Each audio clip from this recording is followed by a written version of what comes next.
Bom dia, boa tarde, boa noite. Hoje vamos continuar o texto do Frank Van Daan sobre o que a reforma protestante exatamente reformou, dessa vez a parte 3.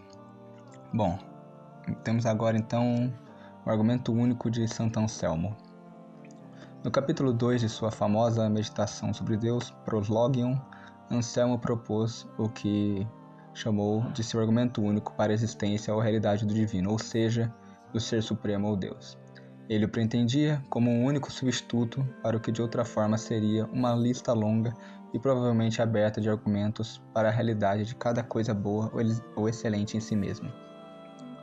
Tendo em mente que ele escreveu o Proslogium principalmente para o benefício de pessoas que leram o Monologium, podemos parafrasear o argumento da seguinte forma, abre aspas. Se você aceita o entendimento comum da palavra Deus, ou seja, como aquele maior do que é impensável, então, por implicação, também aceita que Deus representa aquilo melhor do que não pode ser pensado, porque, com respeito a qualidades, maior significa melhor. Mas se você entende que grandeza de Deus significa a bondade de Deus, como nós cristãos fazemos, então você não pode, sem se contradizer, negar a realidade daquilo a que a palavra se refere. De fato, a menos que seja impossível pensar em uma única coisa boa, aquilo a que a palavra Deus se refere deve ser entendido como bom, pois é considerado pelo menos tão bom quanto qualquer outra coisa. Ao contrário de um número ou magnitude maior do que não pode ser pensado. Fecha aspas. O conceito de uma coisa melhor do que é impensável não é contraditório. Não é necessariamente desprovido de referência, então pode ser pensado. Também é conscienciosamente inegável que é melhor que uma coisa boa seja real do que meramente imaginada. Consequentemente, uma coisa boa imaginada não pode ser pensada conscientemente melhor do que nada mais é pensado. Segue-se que, a menos que seja impossível pensar em uma única coisa boa, aquilo melhor do que aquilo que não pode ser pensado, seja o que for e independentemente de como chamado, pode de fato, deve ser pensado como real, não imaginário. E, se deve ser considerado real, então é real.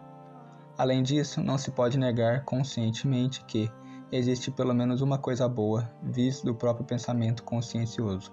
Portanto, ninguém pode negar conscientemente que Deus é real. Consequentemente, devemos concluir que Deus realmente existe. Fecha aspas. A validade e solidez do argumento são óbvias. Se tivermos em mente que Anselmo, como Platão, pensava dentro da lógica da fala, que pressupõe que as palavras têm significados comumente compreendidos, que os falantes pretendem que o que dizem seja levado a sério e que todas as coisas, incluindo coisas em si ou ideias, podem ser consideradas logicamente. Mais pertinentemente, a lógica do discurso pressupõe que a verificação de uma declaração da forma X existe ou X não existe sempre envolve pensamento consciente, mas nem sempre envolve ter evidências empíricas. Por exemplo, quando X representa uma solução de um problema matemático, cuja existência pode ser comprovada rigorosamente, mesmo que a solução em si não seja conhecida, ou para o maior número imaginável, cuja inexistência está fora de dúvida. Mesmo quando a evidência empírica está envolvida, é preciso uma mente conscienciosa para julgar sua confiabilidade, por exemplo, considerando como e sobre quais circunstâncias ela foi obtida ou se pode ser reproduzida. Dentro da lógica do discurso, podemos falar de ser, ou seja, ser real, como uma qualidade. Algumas coisas têm mais existência, são mais reais do que outras coisas. Nada pode ser pensado para ter mais ser, para ser mais real do que ser puro ou a própria realidade. E nada pode ser considerado menos real do que o que carece totalmente de realidade.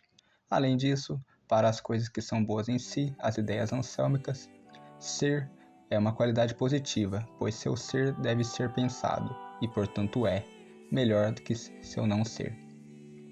Para outras coisas, ou seja, para coisas não divinas, isso não é necessariamente verdade. No entanto, é verdade na medida em que tais coisas têm qualidades positivas.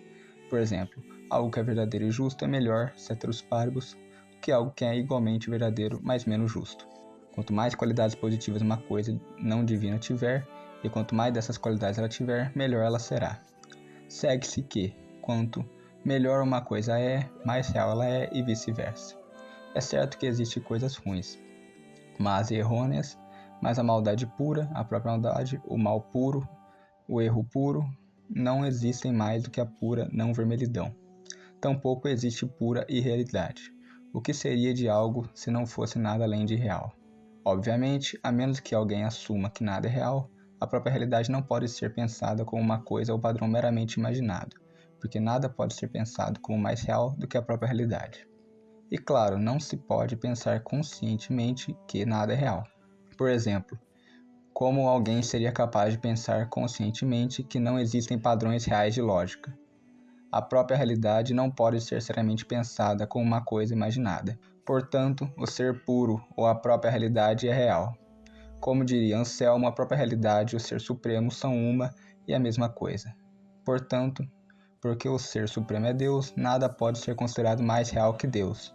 Negar a realidade de Deus é negar totalmente a realidade, envolver-se em coisas imaginárias, ilusões ou enganos. As objeções ao argumento único de Anselmo são geralmente baseadas na suposição equivocada de que ele pretendia provar que alguém pode argumentar logicamente da essência de uma coisa para sua existência. Tais objeções ignoram um ponto crucial que Anselmo não estava argumentando, nem sobre coisas em particular, nem sobre coisas corpóreas em particular. A essência de uma coisa corpórea é que ela tem grandezas, que não são coisas em si e não têm ser. Como disse Anselmo, as coisas corpóreas são misturas de ser e não ser. Para dar um exemplo de sala de aula, da suposição de que um ser, um animal racional, é a essência do ser humano, não se pode concluir que pelo menos um animal humano realmente exista, assim como da suposição de que um animal, metade mulher, metade peixe, é a essência de uma sereia. Não se pode concluir que pelo menos uma sereia realmente existe na realidade, mas sim apenas como um ente de razão na nossa mente. No entanto, nada decorre disso em relação a coisas como sabedoria, justiça ou ser supremo. Tendo existência, mas sem magnitude, essas coisas não são misturas de ser e nada. Elas são divinos em um sentido em que mesmo algumas coisas espirituais, como anjos e fantasmas, não podem ser. Falaremos agora sobre a teologia racional cristã. Com sua emenda da fórmula de Sêneca e da teoria das ideias divinas de Platão, Anselmo lançou a teologia racional católica. No prefácio de seu seminal Monologium, Anselmo havia se comprometido com essa regra metodológica, abre aspas, que absolutamente nada na meditação seja argumentado com base na autoridade das Escrituras, mas que a conclusão resultante das distintas investigações seja concisamente provada com base na necessidade racional e na verdade, clareza, em um estilo simples, com argumentos não sofisticados e disputas descomplicadas. Fecha aspas. Assim, se aceitarmos que Wakefield como uma autoridade no protestantismo, então devemos considerar a teologia racional de Anselmo um anátema para todos os protestantes, porque postula que a autoridade da razão e da verdade é independente da autoridade bíblica, mesmo no que diz respeito a questões sobre a existência de Deus. Igualmente inaceitável para os protestantes era outra implicação da teologia de Anselmo. Deus não tem magnitude, força ou poder físico. Certamente nenhum que seja tão grande que nada possa ser considerado mais forte ou poderoso. Portanto, não há garantia para a opinião de que Deus pode mover qualquer objeto pela força, para onde, quando e como ele quiser movê-lo. Alguém pode acreditar que ele é todo-poderoso, mas essa crença não é apoiada por uma compreensão racional do divino. Lutando com a doutrina tradicional da criação a partir do nada, Anselmo concluiu que era impensável, a menos que alguém entendesse a palavra nada como algo, especificamente alguma coisa indistinta, indefinida ou mesmo indefinível, algo que não é qualquer coisa particular. Este nada é como o nada que falamos quando descemos a um porão escuro e respondemos à pergunta sobre o que está lá embaixo com um sincero nada. Está muito escuro para ver qualquer coisa. Quando a luz é acesa, o nada no porão de repente se torna uma multidão de coisas distintas e particulares, entre aspas, criadas do nada. Para Anselmo, como para todo cristão católico, Deus é luz e a luz é boa. Fora da escuridão caótica primitiva, ele cria um universo ordenado, no qual seres humanos sensíveis à luz podem encontrar seu caminho. Assim como para os filósofos clássicos da Grécia Antiga, assim também para o prior de Beck. Deus move as coisas sendo amado por elas. No entanto, Anselmo não concordava com a noção de Aristóteles de que todas as coisas vivas ou mortas se movem porque amam a Deus. Não é amor que move uma bola de ferro em direção a um imã. Além disso, o amor pode ser cego e o amor cego uma força errática, tão errática quanto a fé cega. O amor genuíno deve ser inspirado, se não pela compreensão, pelo menos pelo desejo de compreender. Anselmo precisava de algo semelhante ao demiurgo de Platão, um intermediário entre aquilo que é melhor do que o qual nenhuma outra coisa pode ser pensada e seres que podem amar e compreender. Em suma, um intermediário que ama a Deus e deseja transmitir seu amor a Deus a seres humanos. Certamente, para Anselmo, bom cristão católico como qualquer outro, a identidade do autêntico intermediário não estava em dúvida. Jesus Cristo, uma verdadeira pessoa de carne e osso, o Filho de Deus que ama e é amado por seu Pai, com um amor inspirado pela plena compreensão mútua. Além disso, Jesus tinha uma missão: ensinar todos os seres humanos a amar a Deus e a todas as coisas divinas, e como bens em si são logicamente inseparáveis de Deus. O seu apostolado foi assumido pela Igreja, cujo magistério se concentrou nas coisas divinas, boas em si mesmas e padrões de excelência em todos os aspectos da humanidade. Em primeiro lugar, na fé e na moral. Questões de ciência natural, que dizem respeito predominantemente a grandezas, estavam fora de sua área de atuação. Claramente, Jesus Cristo foi o autêntico intermediário. Através dele, a Igreja era, por assim dizer, um intermediário certificado. Na verdade, porém, toda pessoa animada pelo amor às coisas divinas deve ser apreciada por fazer a obra de Deus. Mesmo aquelas que, como os filósofos pagãos dos tempos pré-cristãos, nunca conheceram ou ouviram falar do Cristo. A ideia de Anselmo da onipotência de Deus não se referia à força física, mas à força moral. A vontade de Deus é onipotente, porque é livre das fraquezas e deficiências. Portanto, o principal imperativo moral da teologia racional era cultivar a própria vontade, de modo que a pessoa fosse capaz de resistir à tentação e viver uma vida santa. As pessoas devem se esforçar para se tornarem pessoas melhores e mais humanas. Elas devem se envolver em, ou pelo menos respeitar as descobertas de, uma busca racional e argumentativamente defensável pela razão e bondade que podem ser resumidas em uma palavra: Deus. Elas podem discordar honestamente sobre todas as coisas contingentes, mas não podem conscientemente, em boa consciência, discordar sobre o fato de que, em tudo o que fazem, dizem ou pensam, estão sujeitos a serem julgados pelos mesmos padrões objetivos de excelência.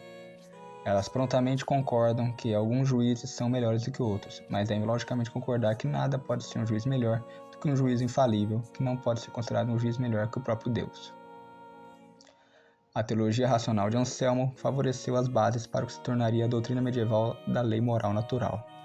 Implicava criticamente que existe uma lei apodítica definidora da consciência que orienta a busca humana pela bondade e excelência, não pela prescrição de regras de conduta correta, na forma de um sistema jurídico, mas pela promoção de atitudes corretas ou virtuosas.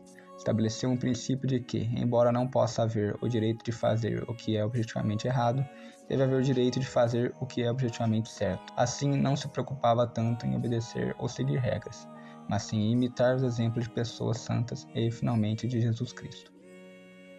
A ideia de uma lei moral natural também implicava que as leis da física nunca podem ser mais do que generalizações hipotéticas de eventos observados. Afinal, o universo das coisas insensíveis à distinção entre o certo e o errado não tem um fim detectável racionalmente.